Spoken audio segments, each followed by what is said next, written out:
King's Landing, once shattered by fire and war, now stands reborn, its golden spires reaching towards the heavens. The Red Keep, reforged with dragon-forged steel, gleams under the light of the setting sun.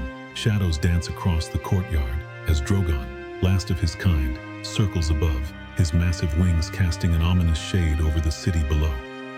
Targaryen banners ripple proudly in the wind, a testament to the house that has risen once more.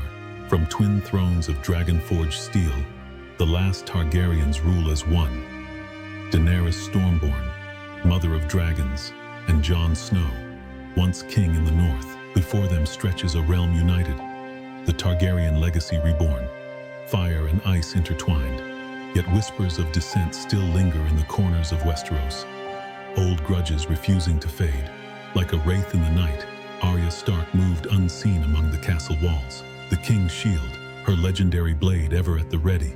She watched the horizon with wary eyes. She found Jon in the war room, studying maps by candlelight. "They're gathering, you know," she said without preamble. "beyond the narrow sea." Jon looked up, brows furrowing. "Rebellion?" Arya nodded. Dark winds bring dark words. Armies forming in the east, whispers of a new conqueror. Some call them the Shadow King. Jon exhaled, the weight of rule settling upon his shoulders. "Daenerys must know." Arya replied. She already does. Tyrion's reading the reports as we speak. From the ruins of Meereen to the free cities of Essos, a shadow moves. Slavers, warlords, and old enemies of the Dragon Queen rise, their whispers growing into a battle cry. They speak of vengeance, of reclaiming what Daenerys once took from them. At their head stands the Shadow King, a sorcerer said to possess the blood of old Valyria, his army of mercenaries swelling with each passing day. In the war chambers of Dragonstone, Tyrion unfurls the latest missives from his spies. The free cities remember their chains, Your Grace, and they wish to forge them anew. Then they have forgotten the fire that freed them. We have spent a decade rebuilding, giving peace a chance. If they come for us, they will find we won't shy away from war. Daenerys rises, pacing before the great map of the world carved into the stone floor. Essos was supposed to be free. I will not let them take back what we gave. In the heart of the castle, a young girl sat curled in a grand library, the glow of candlelight illuminating the pages of a heavy tome. 3-year-old Princess Valyria, daughter of ice and fire, traced the Valyrian runes with a small, steady finger.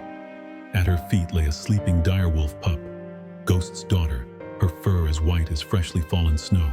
Tyrion Lannister, ever the scholar, watched with amusement. He said, lifting his wine goblet. Knowledge is a weapon, Princess, the sharpest blade you'll ever wield. Valyria tilted her head, mischief twinkling in her silver-gray eyes. And what if I prefer real swords, Lord Hand? Tyrion chuckled, swirling his drink. Then you'll be twice armed and your enemies twice endangered. She grinned, returning to her book, but a shadow flickered across her young face, as if she knew the weight of what lay ahead. Across the castle, Daenerys stood before Drogon, the great beast, lowering his head to her touch. His molten eyes reflected the fire in hers. "It's time," she whispered. Drogon growled low in his throat, flames licking at his maw. The ravens fly. The banners of House Targaryen are raised once more.